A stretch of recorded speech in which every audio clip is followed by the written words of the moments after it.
सोनल, रात को 8 बजे खाना तैयार रखना। 9 बजे ना सोसाइटी की मैनेजिंग कमेटी के साथ मीटिंग है। नरेंद्र भाई है ना, उनके पौधों का पानी सोहेल भाई के घर में जाता है।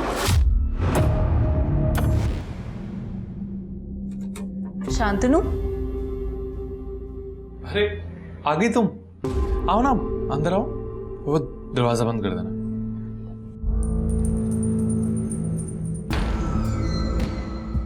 देर लगाती तुमने आना में। मैं कब से तुम्हारा इंतजार कर रहा था। अब मुझसे बिल्कुल भी रहा नहीं जा रहे। अपने नॉटी फोटोज भेजो ना। अच्छा, मैंने तुम्हारा आज तक चेहरा भी नहीं देखा है और तुम्हें मेरे वैसे वाले फोटोज चाहिए। प्लीज जान, प्लीज भेज दो।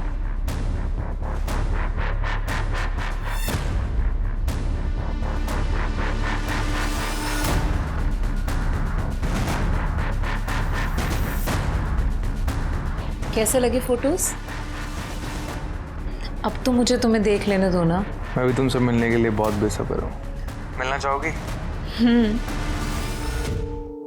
Selina, my coffee. हाँ लाई।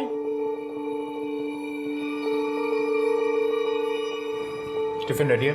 हाँ जल्दी करो, मुझे लेट हो रहा है। हाँ हाँ।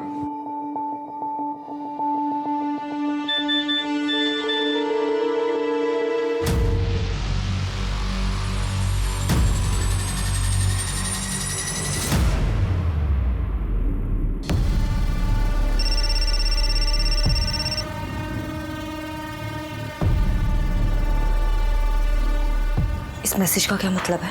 मुझे अर्जेंटली 2 लाख रुपए की जरूरत है। मेडिकल इमरजेंसी है। 2 लाख नहीं है मेरे पास। तो इंतजाम कर। लिसन, मेरे हस्बैंड अभी घर पे है, मैं बाद में फोन करती हूँ। Jesus, I am late now. I am sorry. अब लिसन, अकाउंट डिपार्टमेंट से एक लड़का आएगा, गिब्सन। उससे पैसे ले लेना और सेफ्टी से रख देना, ठीक है? मैं बाद में चेक करूँगा।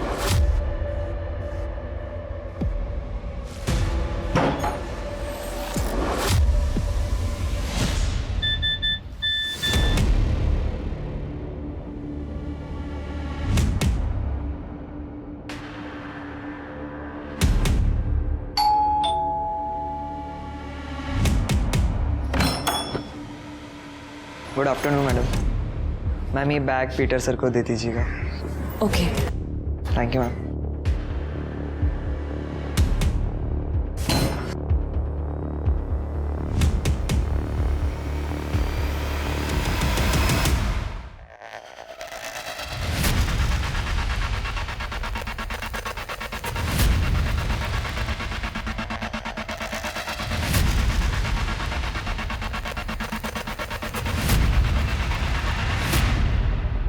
मैंने तुझे जॉब दिया, तुझे अच्छी सैलरी दी। सर मैंने 5 लाख रुपए मैडम को ही दिए थे सर। जीसस, सच बता पैसे कहाँ रखे हैं, वरना मैं अभी पुलिस को बुलाऊंगा। Sir I swear on God sir, मैंने सर कुछ ऐसा नहीं किया sir. He is innocent. 2 lakh रुपए मैंने लिए थे। What?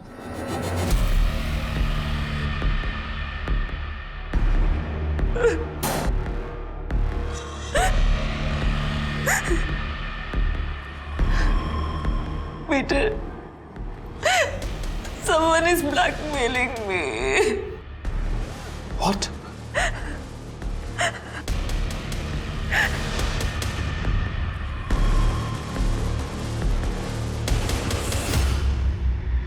Peter, I'm sorry. I made a mistake. Please forgive me.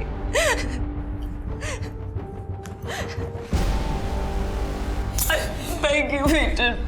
Please माफ कर दो। मैं एक जरूरी मीटिंग के लिए जा रहा हूँ। जब तक वापस आऊं तब तक मुझे तुम या तुम्हारा कोई भी सामान दिखना नहीं चाहिए। ऐसा मत करो, please please. Leave right now.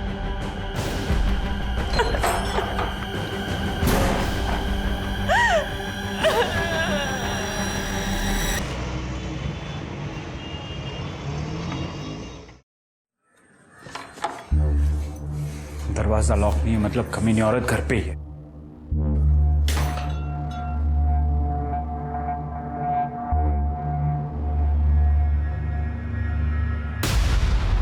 Selina,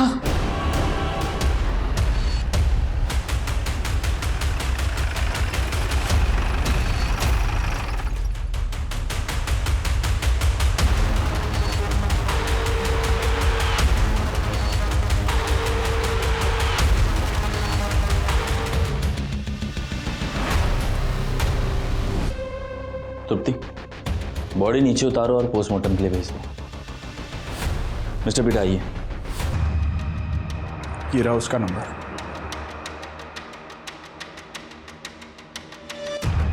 Selina ने 2 दिन पहले ही इस आदमी को 2 लाख रुपए दिए थे।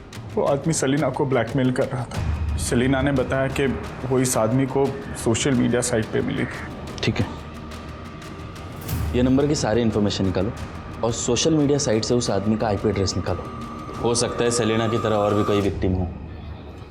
शिरके, इसके बारे में सबको पता होना चाहिए। एक प्रेस कॉन्फ्रेंस बुलाओ।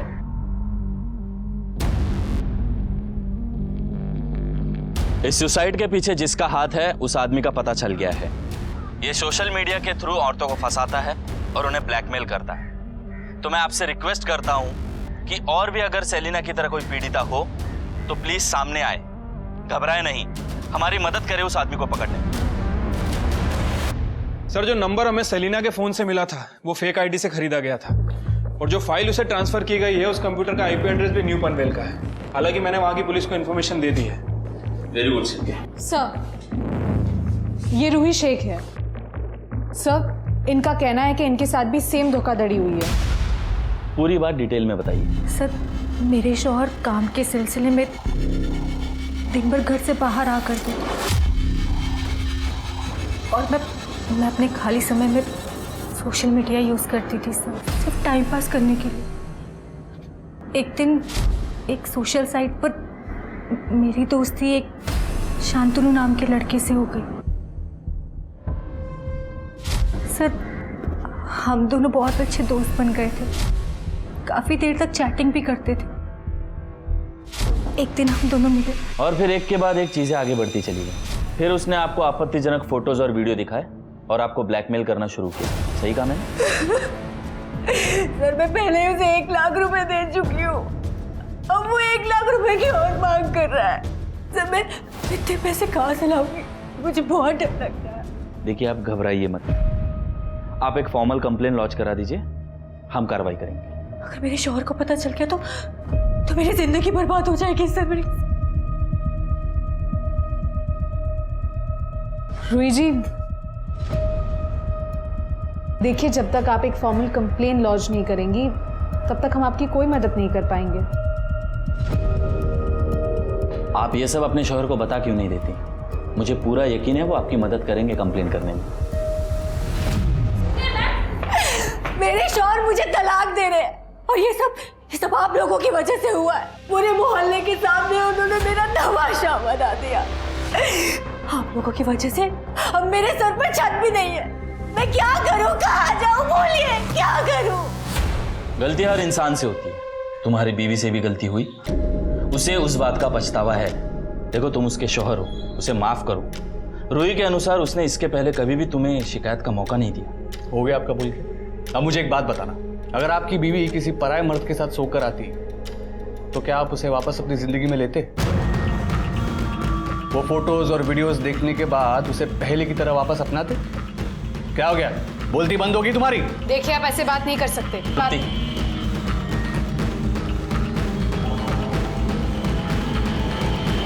तू क्या खड़ी है यहाँ पे, निकल!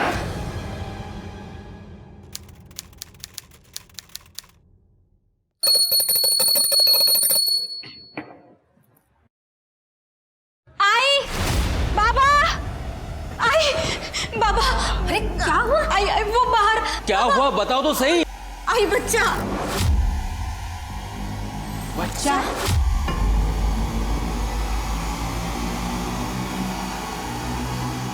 आई, ये देखो। अरे देवा, पता नहीं यार, मैं पत्ते काटने के लिए आई तो मैंने इसको देखा। बाबा, शायद से ये जिंदा है। हाँ, जल्दी से एम्बुलेंस बुला। अरे नहीं, ये पुलिस केस है, पुलिस को फोन लगाना पड़ेगा। हेलो, हाँ, पुलिस स्टेशन।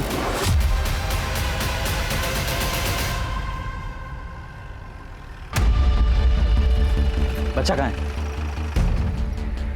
गॉड,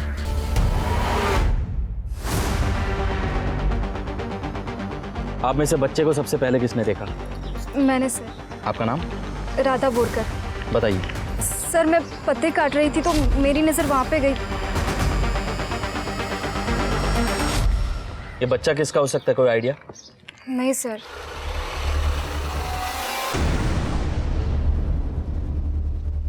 राधा राजन, ठीक है ना? ये कौन है? ये मेरे पति हैं, पुणे में जॉब करते हैं, सॉफ्टवेयर इंजीनियर हैं। राधा ने कॉल किया, काफ़ी घबराई हुई थी, बच्चे के बारे में बताया। शादी को कितना समय हो गया? 2 साल। कोई बच्चे? नहीं ये आपके आई बाबा है? नहीं सर, ये राधा के आई बाबा है। बाबा को पैरालिसिस का स्ट्रोक आया था, उसके बाद से हम इनके साथ ही रह रहे हैं इनकी देखभाल के लिए। ठीक है, तहकीकात चल रही है, फिर मुलाकात होगी।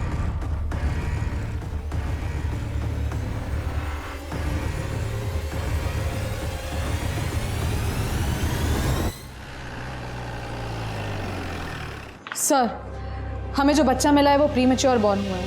प्रेगनेंसी सिर्फ 7 महीने की थी। बच्चे की हालत बहुत ख़राब है, लेकिन सर डॉक्टर्स पूरी कोशिश कर रहे हैं और डॉक्टर्स का कहना है कि जिसने भी बेबी को डिलीवर किया है उसे डिलीवरी के बारे में कोई नॉलेज नहीं है। सर, मैंने आसपास के सभी हॉस्पिटल, क्लिनिक और गायनोकोलॉजिस्ट से पता किया है, किसी भी लेडी का बच्चा मिसिंग नहीं है सर। और जो लेडीज पिछले 1 साल में प्रेग्नेंट हुई हैं, सबकी डिलीवरी शेड्यूल टाइम पे ही होनी है। कोई कैसे कैलाश सोसाइटी में बच्चा छोड़ के जा सकता है?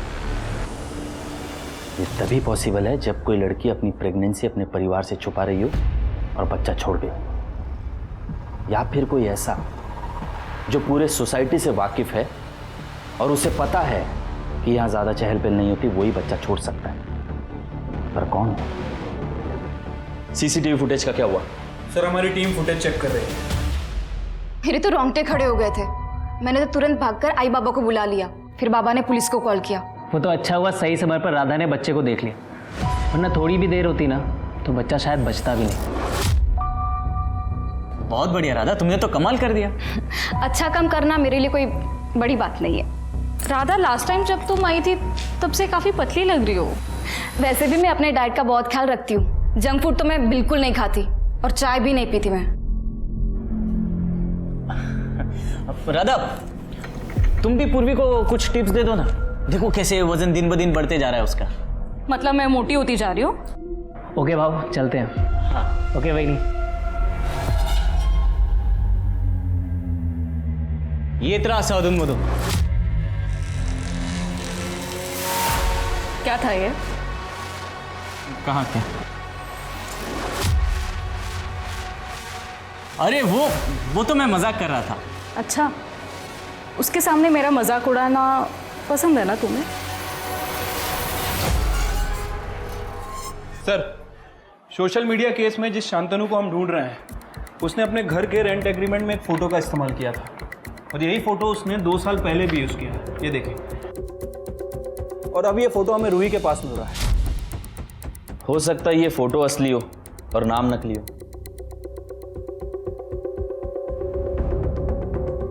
शिरके, ये देखो, ये सारी फोटो मिलती जुलती हैं। ये देखो, ये आई थिंक औरतें कंफ्यूज हो गई और हमें कांटेक्ट नहीं किया। हो सकता है सर।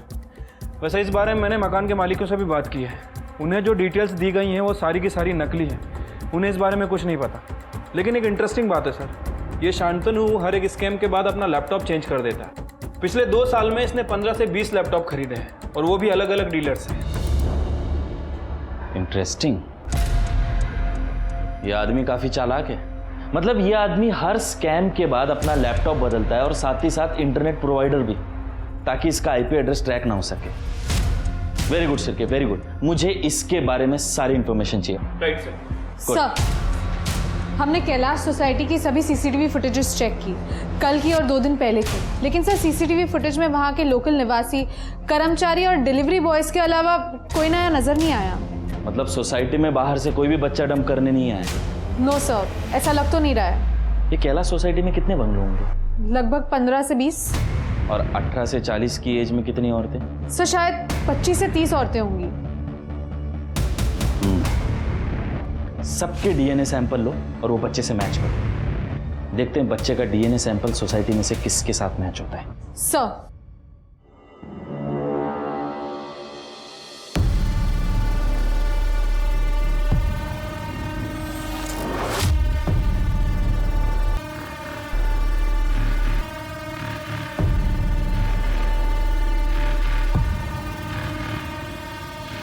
सोनल, रात को 8 बजे खाना तैयार रखना।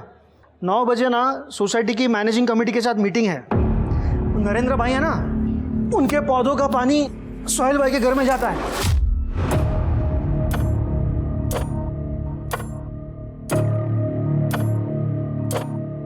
क्या है? जब देखो फोन पर। मेरा फोन दो। मैं कब से तुम्हारे साथ बात कर रहा हूं और तुम्हारा ध्यान ही नहीं है।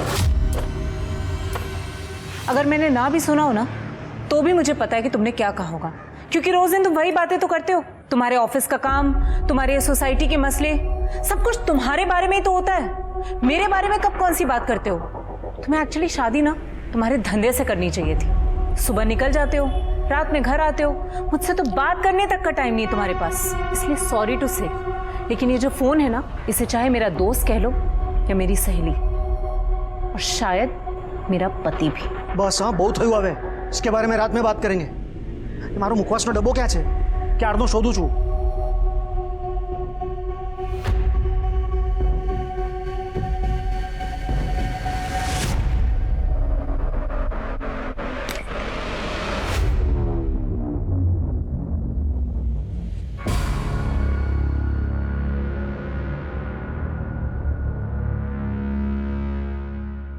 अपने नॉटी फोटोज भेजो ना। अच्छा, मैंने तुम्हारा आज तक चेहरा भी नहीं देखा है और तुम्हें मेरे वैसे वाले फोटोज चाहिए। प्लीज़ जान, प्लीज़ भेज दो।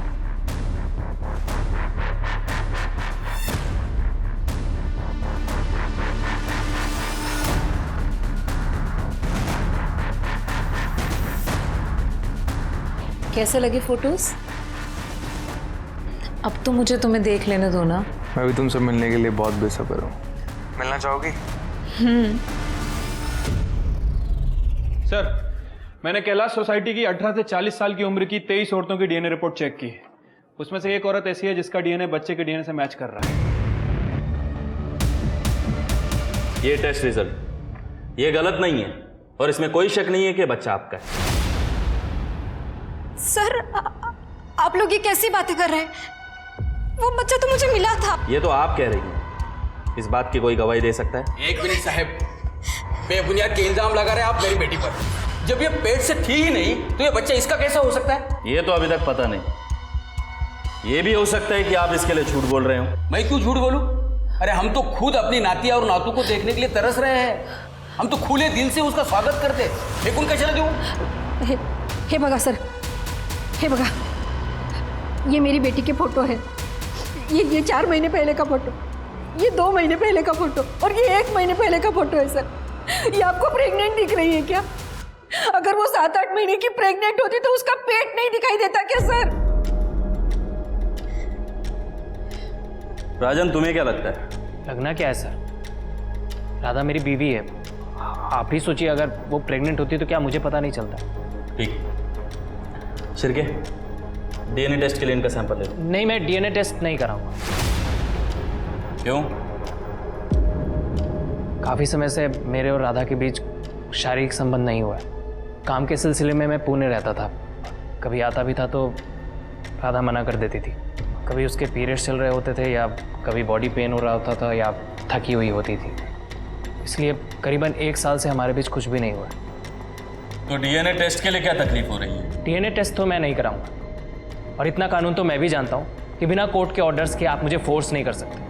उसी कानून ने मुझे भी ताकत दी है कि मैं आप सबको इस शहर में रोक के रख सकूं जब तक ये केस सॉल्व नहीं हो जाता, क्योंकि आप सब शक के दायरे में हैं। मुझे इस पूरे परिवार की कुंडली चाहिए, और खास कर उस राजन बोरकर की। मुझे एक बात समझ नहीं आ रही कि इस राधा ने प्रेगनेंसी छुपाई कैसे। लैब को बोलो एक बार टेस्ट वेरीफाई करें। Yes sir. शांतनु, अरे आ गई तुम? आओ ना, अंदर आओ। वो दरवाजा बंद कर देना।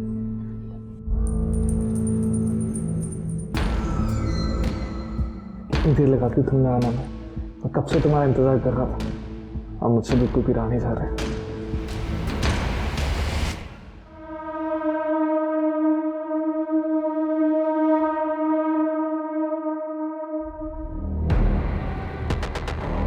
क्या हुआ, बहुत खुश लग रही हो? बात ही ऐसी है, ये देखो। लेकिन ये कैसे हो सकता है? क्यों नहीं हो सकता? राधा के साथ कुछ भी हो सकता है। वैसे भी अपने आप को बड़ी हूर की परी समझती है ना वो। उसके साथ जो कुछ भी हुआ बहुत अच्छा हुआ। अरे चुप करो, बस करो। एक काम करो, अभी के अभी तैयार हो जाओ, हम लोग उनके घर पे जा रहे हैं। पता नहीं राजन और राधा पे क्या बीत रही होगी। सर, हमने पूरी कैलाश सोसाइटी, उनके पड़ोसियों और राधा के दोस्तों से भी बात की, लेकिन किसी को नहीं पता था कि राधा प्रेग्नेंट थी। किसी ने राधा का वजन बढ़ते हुए नहीं देखा, कोई प्रेगनेंसी सिम्टम्स नहीं। वो हमेशा सबको नॉर्मल ही दिखती थी। Hello, yes, thank you so much. Rajan का डीएनए सैंपल लेने की परमिशन मिल गई है। सर इस राजन की कहानी तो बहुत ही इंटरेस्टिंग है। ये जॉब के लिए पूना नहीं जाता है, बल्कि साइन में अपने दोस्त के साथ रहता है, नितिन पाटिल। राजन के फ़ोन रिकॉर्ड और लोकेशन रिकॉर्ड से नितिन का नंबर मिला, और जब मैंने राजन की कंपनी में इंक्वायरी की तो उन्होंने बताया कि राजन को उन्होंने 1 साल पहले ही जॉब से निकाल दिया था। राजन ने घर पे झूठ बोला, और सर नितिन ने हमें बताया कि पिछले 1 साल से वो छोटा मोटा काम करके घर का खर्चा चला रहा है, और इसीलिए वो पुणे जाने का नाटक करता है। Very good Shirke, very good. मुझे लगा ही था ये सब इतना सिंपल नहीं है। सर, शांतनु ऑनलाइन एक्टिव हुआ है। उसने वो फोटो इस्तेमाल किए है जो रूही के केस में इस्तेमाल किए थे। उसका आईपी एड्रेस? सर, अपनी टीम ट्रैक कर रही है। Very good. अच्छा सुनो, मुझे रात को मैसेज या कॉल मत करना, मेरे हस्बैंड को शक होने लगा है। ठीक है बाबा, नहीं करूँ। बाय।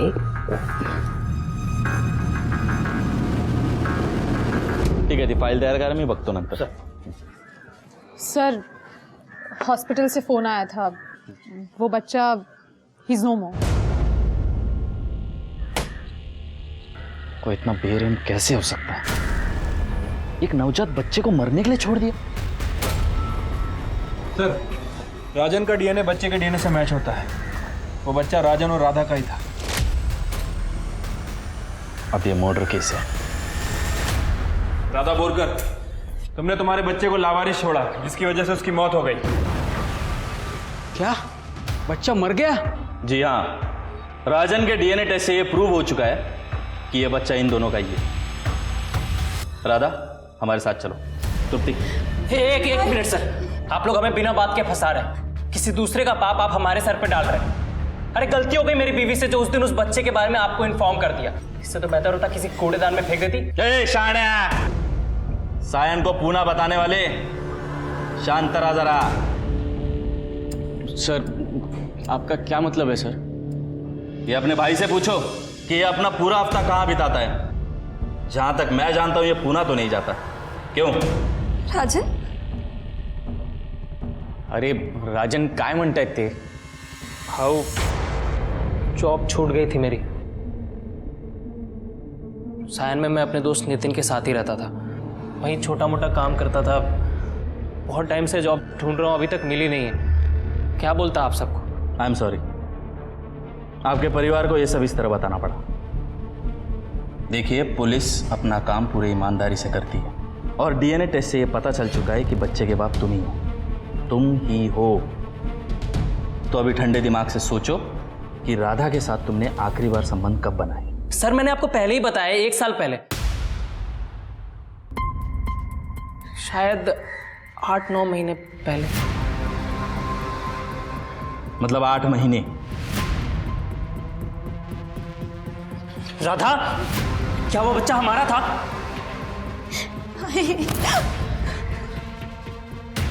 तृप्ति, लेके चलो।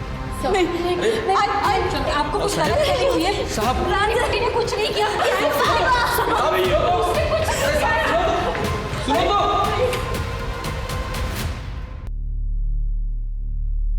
सर, मैं और क्या करती? राजन हफ्ते भर बाहर रहता था, मुझे अकेलापन महसूस होता था। फिर एक दिन मुझे सोशल साइट पे एक लड़के की फ्रेंड रिक्वेस्ट आई, तो मैंने एक्सेप्ट कर ली। मैं शांतनु के साथ बातें करने लगी थी, और फिर कुछ ही समय में मुझे उससे प्यार हो गया था। इतना प्यार कि मैं उसके साथ भाग जाना चाहती थी, एक नई जिंदगी की शुरुआत करना चाहती थी। लेकिन तभी मुझे पता चला कि मैं प्रेग्नेंट हो गई हूँ। मुझे बच्चा नहीं चाहिए था सर, और मैं किसी को कुछ बता भी नहीं सकती थी, और अबॉर्शन तो मैं करवा भी नहीं सकती थी, क्योंकि अगर मैं जाती तो अथॉरिटीज़ के पास मेरा नाम चला जाता, इसलिए मैंने तय किया कि मैं किसी को कुछ भी नहीं बताऊंगी। फिर अगले दिन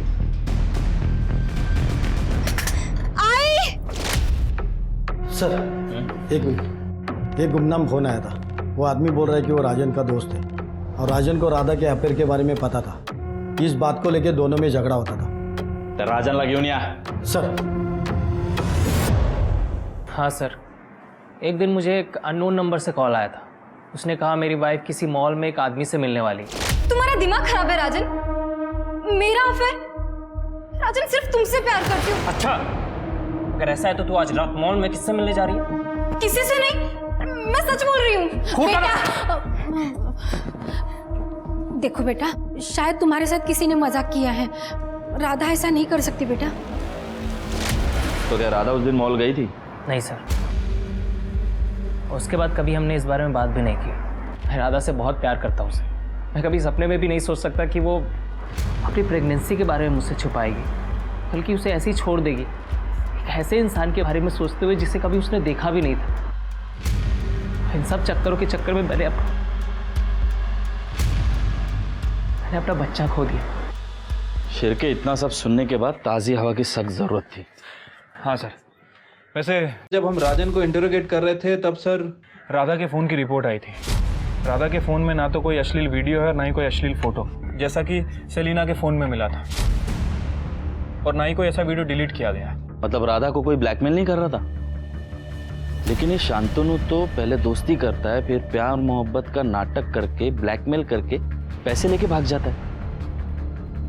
ये राधा के लिए हृदय परिवर्तन कैसे हो गया इसका? सर वही तो समझ। शांतनु को ट्रैक कर लिया।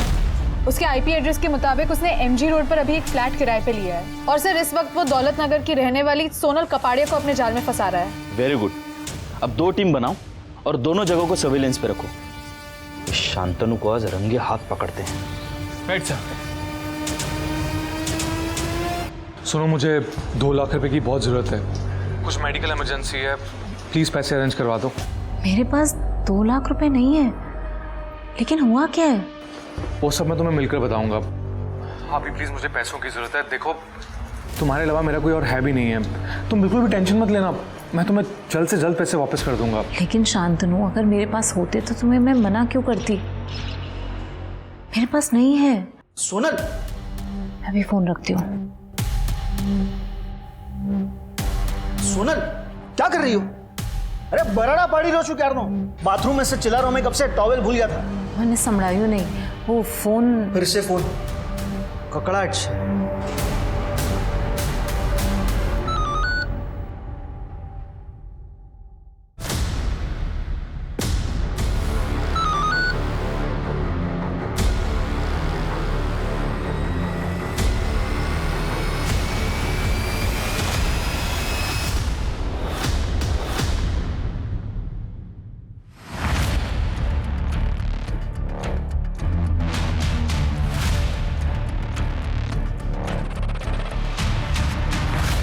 हाँ सर, सोनल निकल चुकी है। वो सोनल से ही मिलने जा रहा है। सर मेरे हिसाब से मीटिंग पांचाल पार्क में होने वाली है। तुम दोनों मुझे लोकेशन भेजो, मैं वहीं पहुंचता हूँ।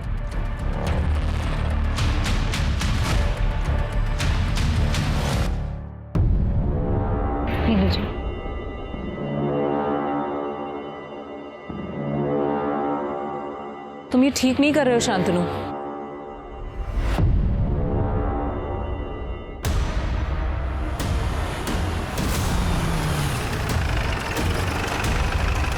येऊन जायला। अरे यार, मैंने क्या किया?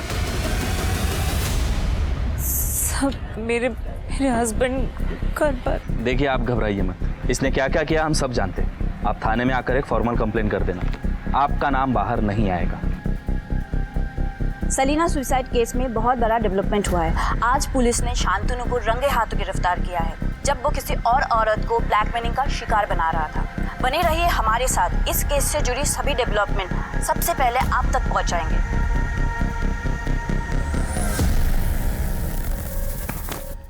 शांतनु दास गुप्ता। बता कितनी?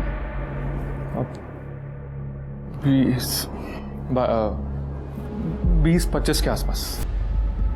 शादी के बाद थोड़ी बहुत चीटिंग तो चलती है ना। ओए, अरे तो तूने वो राधा बोरकर के साथ अभी तक ऐसा कुछ क्यों नहीं किया? मैं किसी राधा बोरकर को नहीं जानता। अच्छा, अरे मैं नहीं याद नहीं है? राधा बोरकर, 22 साल, शादीशुदा। 22 साल? फिर तो मैं वाकई में नहीं जानता, क्योंकि मेरा टारगेट सिर्फ 35 से 40 साल की औरतों पर होता है जो सेक्सुअली एक्टिव होती हैं लेकिन अकेली और तन्हा होती हैं। अरे लेकिन वो राधा बोरकर जिस सोशल मीडिया साइट पे शांतनु से बात कर रही थी ना, उस पे तेरा फोटो था। अरे मुझे नहीं मालूम कि मेरा फोटो वहां पे कैसे पहुंचा, और मैं सच बता रहा हूँ, मैं किसी राधा बोरकर को नहीं जानता हूँ। सर, जिस समय राधा शांतनु के टच में थी उस समय शांतनु दासगुप्ता के फोन की लोकेशन और आईपी एड्रेस कहीं और का है, लेकिन राधा जिस शांतनु से बात कर रही थी उस समय उसका आईपी एड्रेस पवन बाग के साइबर कैफे का है, और राधा के मुताबिक उसने शांतनु से कभी मुलाकात नहीं की, उसे ऑनलाइन ही उससे प्यार हो गया। अच्छा, तभी राधा के कोई फोटोज और वीडियो नहीं मिले। लेकिन अगर ये शांतनु दासगुप्ता सच बोल रहा है, मतलब कोई दूसरा शांतनु है जो राधा को फंसा रहा है इसकी फोटो इस्तेमाल करके। हो सकता है सर, लेकिन सर इस शांतनु ने पिछले 15 से 20 दिन में कोई एक्टिविटी नहीं की। ओके शिरके, ये साइबर कैफे में जाओ और ये जो कोई भी दूसरा शांतनु है उसकी फुटेज निकालो। सर, एक औरत की डेड बॉडी मिली है।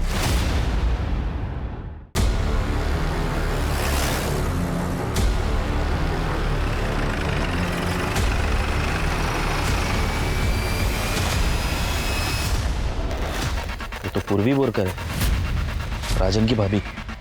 आसपास का एरिया चेक कर जाओ। सर, किसी धारदार हथियार से वार किया गया है, और सर ये क्राइम सीन नहीं है। यहाँ आसपास कहीं भी ब्लड के ट्रेसेस नहीं है। सर लगता है मर्डर के बाद बॉडी को यहाँ पे डंप किया गया है। Sexual assault? No sir, sexual assault के कोई ट्रेसेस नहीं है। ठीक है, बॉडी पोस्टमार्टम के लिए भेज दो। यहाँ एरिया में सीसीटीवी कैमरास? सर, दोनों साइड 5 किलोमीटर तक कोई भी सीसीटीवी कैमरा नहीं है। तभी कातिल ने जगह चुनी है बॉडी डंप करने के लिए। इसके पति को जाके मिलना पड़ेगा। कुठे निकालत का? मैं पूर्वी को ढूंढने निकला था सर। मतलब वो कब से मार्केट गई है, अब तक लौटी नहीं है। कब से मैं उसका फोन भी ट्राई कर रहा हूँ लेकिन स्विच ऑफ आ रहा है सर। मिस्टर मयंक, पूर्वी का खून हो गया।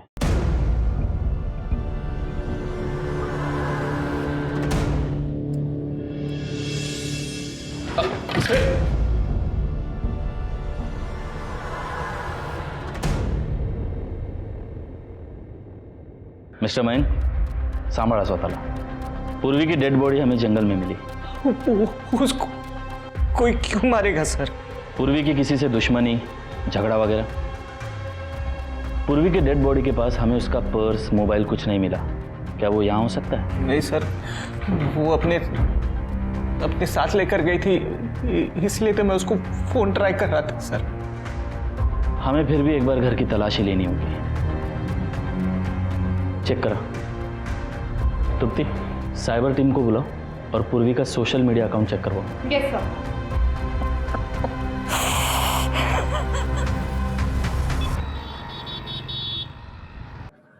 सर, पूर्वी के घर में कुछ भी सस्पिशियस नहीं मिला, लेकिन साइबर टीम ने बताया है कि पूर्वी ने थोड़ी देर पहले राधा वाले शांतनु को फ्रेंड रिक्वेस्ट भेजी है। और शांतनु का आईपी एड्रेस? सर, टीम उस पर काम कर रही है। दूसरा शांतनु कौन है? वो साइबर कैफे के फुटेज का क्या हुआ? सर, उसे चेक कर रहे हैं।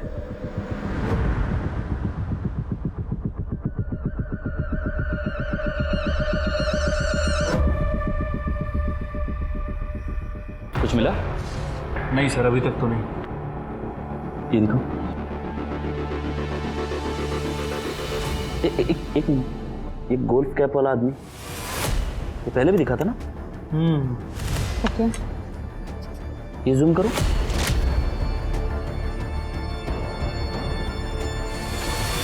शिरके, ये मोबाइल कवर कहाँ देखा, याद आया? नहीं sir. Okay sir, last IP address मिल गया है जब ये अकाउंट आखिरी बार इस्तेमाल हुआ था, अकाउंट डिलीट करने के लिए। टाइम? Sir 3 PM। पूर्वी की डेड बॉडी भी उसी समय मिली थी ना? लोकेशन क्या?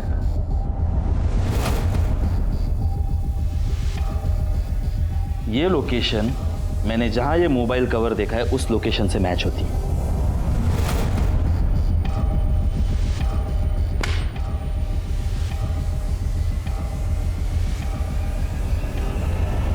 सर पता चला मेरे पूर्वी को किसने मारा। क्यों, तुम्हें नहीं पता?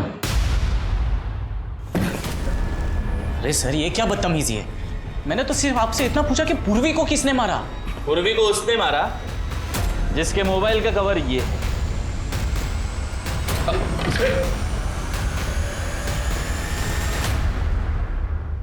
इसका आईपी एड्रेस और तेरे घर का लोकेशन मैच होता है।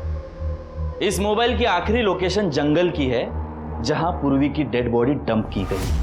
अभी तक गेस कर लिया होगा किसने मारा पूर्वी को? बोल पटपट। बता दो। सारी मेरी ही गलती है। मैंने तो सिर्फ राधा के साथ मजाक करने का सोचा था। बहुत घमंडी थी वो। हर वक्त मेरी पूर्वी का मजाक उड़ाया करती थी, उसे ताने मारा करती थी। उसने तो मजाक में इतना तक कह डाला था कि हमारी शादी को 5 साल हो गए फिर भी हमारा कोई बच्चा नहीं है। सॉरी भाभी, ये ना बंगलो नंबर 7 वाली अनीता के बच्चे के लिए गिफ्ट था। आपको गलती से आ गया। आपका गिफ्ट तो ये रहा। इसमें ना 101 तरीके हैं बच्चे पैदा करने के लिए। इसीलिए मैं हमेशा से उसे सबक सिखाना चाहता था, लेकिन क्या करूं कैसे करूं कुछ समझ में नहीं आ रहा था। और फिर अचानक एक दिन मैंने अखबार में शांतनु के बारे में पढ़ा, जिसमें उसकी फोटो भी छपी थी। बस ये आइडिया मुझे वहीं से मिला। तो इसलिए तुमने शांतनु का फोटो इस्तेमाल करके नकली आईडी बनाई और राधा को फ्रेंड रिक्वेस्ट भेजी? हाँ, लेकिन जब राधा ने भी फ्रेंड रिक्वेस्ट एक्सेप्ट की तो मैं शॉक हो गया था। हम लोग घंटों ऑनलाइन चैट किया करते थे। राधा को फेक आईडी वाले शांतनु से प्यार होने लगा था। बिना मिले बिना जाने वो शांतनु के साथ भाग जाना चाहती थी। और इसी बात का खुलासा मैं राजन के सामने करना चाहता था, जो उसे अंधों की तरह प्यार करता था। और इसीलिए जब राधा ने मॉल में शांतनु से मिलने का प्लान बनाया तो मैंने राजन को कॉल कर दिया। वो कॉल तूने किया था? हाँ। हेलो राजन, आज शाम को तुम्हारी बीवी अपने आशिक के साथ मॉल में मिलने वाली है। अगर उसे रंगे हाथ पकड़ना चाहते हो तो जल्दी अक्षय मॉल पहुंच जाओ। लेकिन राधा वहां आई ही नहीं। और पिछले कुछ हफ्तों से राधा बहुत उतावली हो गई थी। उसे हर हाल में शांतनु के साथ रहना था।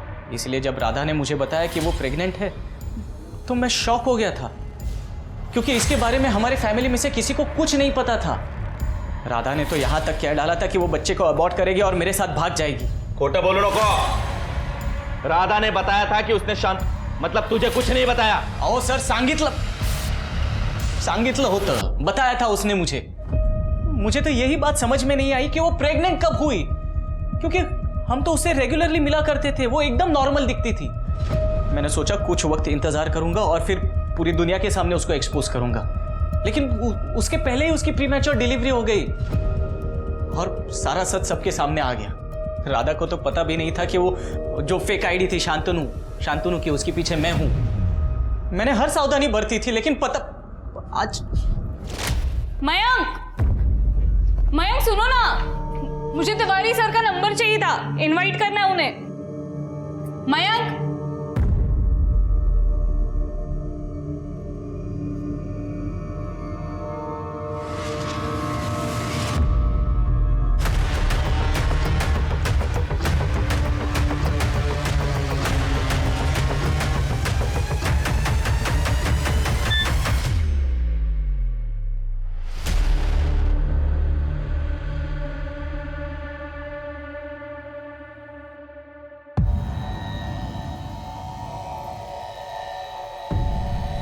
क्या हुआ?